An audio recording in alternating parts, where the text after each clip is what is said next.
Bonjour, est-ce que la lumière peut passer à travers notre tête? Si je fais ça, est-ce que ça ressort de l'autre côté?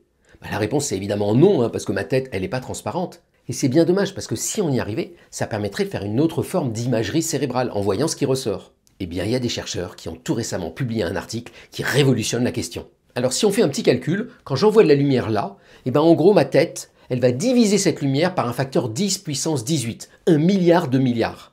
Donc si j'envoie 1 milliard de photons ici, il en reste peut-être un à la sortie ici. Alors on pourrait se dire que la solution c'est juste d'augmenter la lumière qu'on envoie là. Le problème c'est qu'évidemment on ne veut pas cramer notre cerveau. Mais les chercheurs dont je vous ai parlé ont eu l'idée d'un dispositif un peu plus astucieux. Au lieu d'envoyer de la lumière non-stop comme ça, ils l'envoient par petits coups.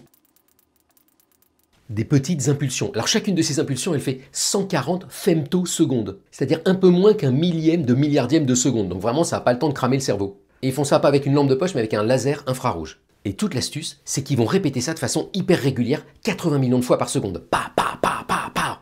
Et de l'autre côté ici, ils mettent un photomultiplicateur, un détecteur hyper sensible qui va détecter le moindre grain de lumière. Alors le problème, c'est comment distinguer la lumière qui va venir du laser là de la lumière qui vient du reste de la pièce. Mais souvenez-vous, là, on a tapé hyper régulièrement.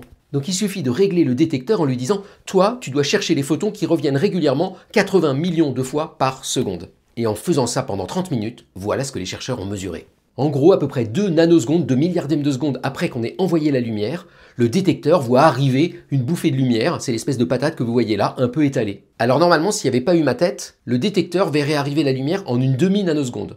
Mais ma tête, elle a détourné les photons qui n'ont pas pu aller en ligne droite. Et donc ça leur a pris 2 à 6 fois plus de temps pour arriver jusqu'au détecteur. En gros, ça a été une galère pour avancer jusqu'au détecteur. Et la figure que je vous ai montrée, elle peut vous sembler toute pourrie. En fait, c'est une prouesse, parce que les physiciens ont réussi à détecter 1 photon par seconde, c'est ridicule. En comparaison, une ampoule normale comme celle que j'ai dans ma pièce, c'est 100 milliards de photons par seconde. Et alors à quoi ça sert tout ça? En arrivant à analyser la lumière qui arrivait à passer et combien de temps elle a mis à passer dans la tête, on pourrait avoir plein d'informations.